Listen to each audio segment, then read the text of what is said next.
I don't really need them. I've got some young pot-grown plants. So what I need to do now with these strawberries, as most of us do, is to get rid of all this old foliage and the straw underneath that protected the fruits from slugs and damage from the ground.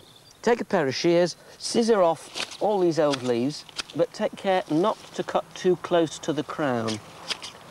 But what you're doing, although it seems rather drastic, is getting rid of diseased foliage and the pests that are on them and taking up all this muck underneath. Give them a really good clean up. They used to set fire to strawberry beds, but I reckon in small gardens it's a bit antisocial and it's just as quick to scissor the whole lot off, bung it in there, heat. But if you want early strawberries next year, you need a bit of cover. They don't need to be grown under glass now, but if you get young plants and pot them up in a decent-sized container, stand them outside for the rest of the year and bring them under cover in January or February, you'll get a really early crop. Choose a decent-sized pot. This is a 10-inch clay, and crock the bottom so that hole doesn't get blocked with compost. Here I'm using soilless compost. I find John Innes sometimes outside can get a bit claggy with all that water on it in winter. And then choose your plants. This is a variety called Tenira, not a new one, but a really good and tasty cropper. That one's absolutely fine. This one, though, has a runner on it. Take off the runners with a sharp knife, right down there, you don't need them, and trim off too any old and tatty leaves. Now, in a pot this size, a 10-inch, you can fit 3 plants like that. As ever, they've been well watered. Squeeze them out of their pots and spacing them out evenly around the container, allowing yourself sufficient space in between them to feed in your compost.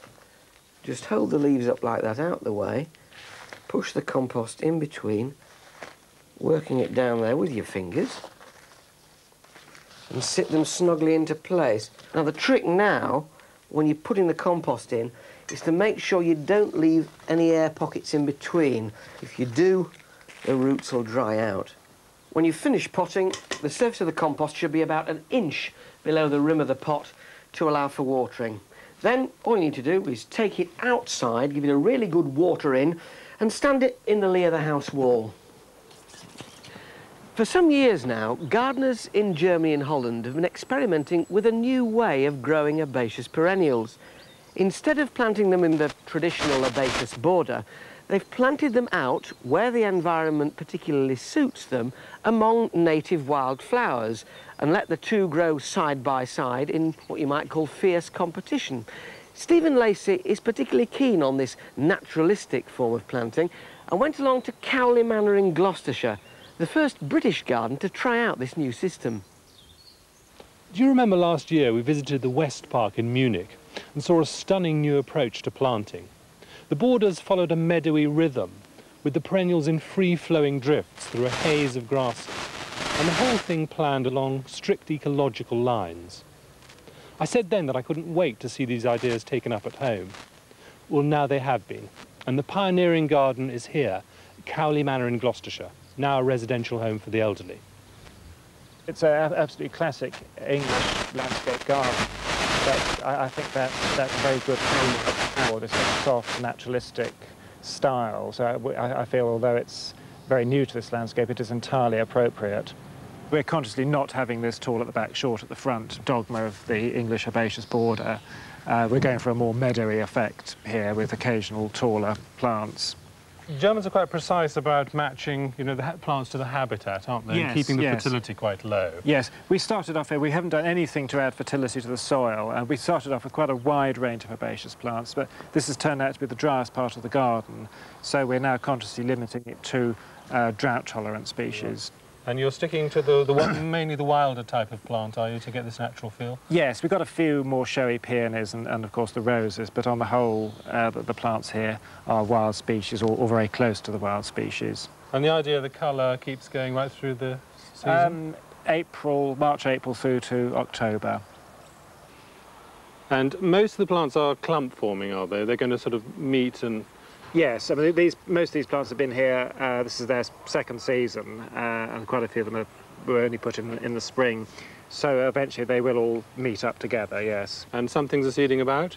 Yes, the thistle, like the Cirsium diacanthus there, Right. that will self-seed. Then, of course, this verbascum, this mullein, that put itself there, but it's such a nice vertical element that, well, let's leave it, and that, of course, will self-seed. Well, there's a very different look to the border this side of the house. Yes, the water table here is much higher, so we can go for moisture-loving plants like astilbes, macleas, monadas, and the ornamental rhubarb. Right, so again, the soil has been the key to what plants you choose. Absolutely, yes. One of the important lessons I think that German planting has to teach us is to try to match the ecological needs of the plants with the ecology of the site. So we're looking much more carefully at the natural habitats of a lot of these plants. These are very much perennial-based schemes, aren't they? Absolutely. We are tending to avoid shrubs. Perennials have been very much the poor relation in gardening in Britain for some time. And of course, with a small garden, you can fit an awful lot more perennials in a small space than you can with shrubs. But that's only half of it, isn't it? Because you've also been experimenting with growing plants in grass. I suppose that's all part of the same story of taking your cue from nature in your planting. Yes, but you need to really identify the kind of grass you've got. Here, for example, we have very rank, coarse grass, and it would have been very difficult to establish wildflowers or perennials in there. So we sprayed it off with weed killer and started again with a British wildflower and grass meadow mix. But we've only sprayed off a few small areas. In most places, we've let the grass grow to see what the natural vegetation is. And this is a particularly interesting example. The grass here is very thin, indicating a very poor soil, and there's a lot of very interesting wildflowers here. So what we thought we'd do is introduce other European wildflowers into here to make it a really rich wildflower meadow. The inspiration for this was a very colourful wildflower meadow I found in Slovakia. These are existing native knapweeds. These, for example, are some very dramatic thistles that will flower in August that I collected from seed in Slovakia. We've also planted the Geranium pratense, the blue geranium, which has just finished flowering. So you just cut areas out of the turf and put in little seedlings? That's right, yes. Not seedlings, or... established plants. Right. That have been grown in the ground for a year first, so they're really strong and ready to take off. Do you do that in the autumn or the spring? We try to do it in the autumn, because then they can begin to root in over the winter.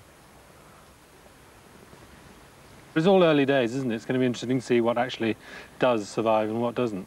That's right, yes. Although this idea was first suggested by William Robinson back in Victorian times, very few people have really experimented with it. So it is a very, very exciting area, and we've got a lot to learn, but the potential is enormous. If we're talking about plants in a natural setting, there are those who believe that heathers belong on grouse moors and nowhere else. Now, as a Yorkshireman, perhaps I should go along with that, but I can't, because I think they're cracking garden plants.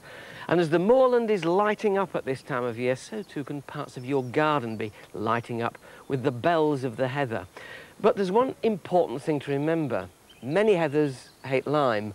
If you're on chalky soil, you need to seek out the varieties that can cope with it. Erica dahliensis and Erica carnea are the ones that can cope with ground that's got limestone or chalk in it. But if you're looking at kalunas or ling, make sure there that you've got acid, lime-free soil.